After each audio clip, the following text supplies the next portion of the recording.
एक साल तक प्रोटेस्ट चले, करीब 600 से 700 लोग उन प्रोटेस्ट में मारे गए और उसके बाद उन फार्म लॉज को थैंकफुली वापस ले लिया गया। और अब जानते हैं क्या, जब प्रोटेस्ट दोबारा शुरू हुआ है तो उस ओरिजिनल डिमांड के लिए हुआ है जो नरेंद्र मोदी ने 2014 में करी थी, एमएसपी की लीगल गारंटी, किसानों को उनका सही दाम मिलना। लेकिन एमएसपी की डिमांड अगर नरेंद्र मोदी करे तो सही और किसान करे तो यह गलत हो जाती है। हिपोक्रेसी की भी सीमा होती है।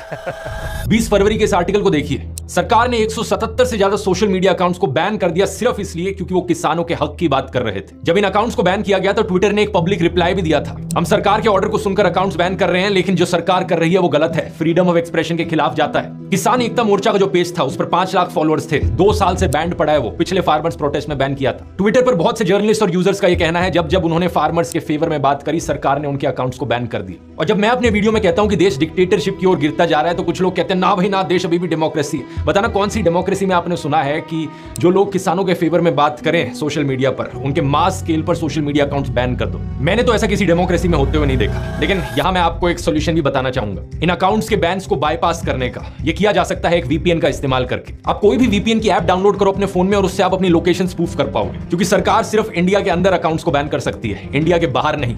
वीपीएन के जरिए आप अपनी फोन की लोकेशन बदल सकते हो। आप लोकेशन कहीं भी बाहर की सेट कर लो, यूएस से कनाडा, ऑस्ट्रेलिया, यूरोप, कहीं की भी कर लो, और जो ब्लॉक्ड अकाउंट्स हैं वो आपको दिख पाएंगे इंडिया में रहते रहते। मेरी राय में one of the best VPN की एप्स है नॉर्डवीपीएन। इनके 6000 से ज्यादा सर्वर्स हैं 67 अलग अलग देशों में। सबसे बढ़िया एडवांटेज है इसका कि किसी भी देश में आप जाओगे, वहां के देश की जो भी लोकल रिस्ट्रिक्शन होगी आप उसे बाईपास कर पाओगे। ऐसी हरकतें चाइनीज सरकार भी बहुत करती है और चाइना में तो फेसबुक, यूट्यूब जैसी एप्स बैंड है, उन्हें भी एक्सेस किया जा सकता है नॉर्डवीपीएन का इस्तेमाल करके। इसके अलावा आपकी ऑनलाइन प्राइवेसी को भी प्रोटेक्ट करता है क्योंकि ये आपके आईपी एड्रेस को छुपा कर रखता है। और इनका लेटेस्ट फीचर है कि ये इंडिया में भी एक वर्चुअल सर्वर प्रोवाइड करते हैं, तो जो लोग इंडिया के बाहर रह रहे हैं वो भी अपनी लोकेशन को स्पूफ कर सकते हैं प्रिटेंड करके कि वो इंडिया में हो। क्योंकि नॉर्डवीपीएन ने इस वीडियो को स्पॉन्सर किया है तो आप लोगों को एक बहुत बड़ा डिस्काउंट मिलेगा, प्लस 4 एडिशनल महीने फ्री मिलेंगे अगर आप मेरे लिंक का इस्तेमाल करेंगे, nordvpn.com/dhruv। ये लिंक नीचे डिस्क्रिप्शन में भी आपको मिल जाएगा और ये रिस्क फ्री है क्योंकि नॉर्डवीपीएन की 30 डे मनी बैक गारंटी है। तो nordvpn.com/dhruv जाकर आप ट्राई कर सकते हैं। अब टॉपिक पर वापस आ, अब आज के दिन नॉर्थ इंडिया में फार्मिंग की क्या इकोनॉमिक वायबिलिटी है, इसे हम एक रियल लाइफ एग्जांपल से समझते हैं। मेरे परिवार में, रिश्तेदारों में अभी भी बहुत से लोग खेती करते हैं, तो ये जो एग्जांपल मैं आपको दिखाऊंगा ये मेरे चाचा द्वारा दी गई जानकारी से तैयार किया गया है। मैंने उनसे डिटेल में बात करके समझा कि एग्जैक्टली किस किस चीज का क्या क्या खर्चा आता है और उन्हें कितना मुनाफा मिल पाता है। ये पूरी एक्सेल फाइल कैलकुलेशंस के साथ आप सामने स्क्रीन पर देख सकते हैं। ये दिखाती है हरियाणा में आज के दिन मिलेट की खेती यानी बाजरे की खेती की क्या इकोनॉमिक वायबिलिटी है। ये दूसरा जो आप चार्ट देख रहे हैं इसमें बेसिकली चीजें 2 हिस्सों में डिवाइडेड है। लेफ्ट साइड में अगर आप खेती को बिजनेस की तरह करते हैं, यानी कि आप जमीन रेंट पर लेते हैं और लोगों को हायर करते हैं अपने खेत में काम करने के लिए, ऐसे केस में जो सबसे बड़ा खर्चा आपको आएगा वो है मैन पावर का 57%, ट्रैक्टर रेंट 7% और जमीन का किराया 31%। इस केस में प्रति एकड़ आपको लगभग 20,000 रुपए का नुकसान होगा, तो ये बिजनेस मॉडल फेल है। दूसरे केस में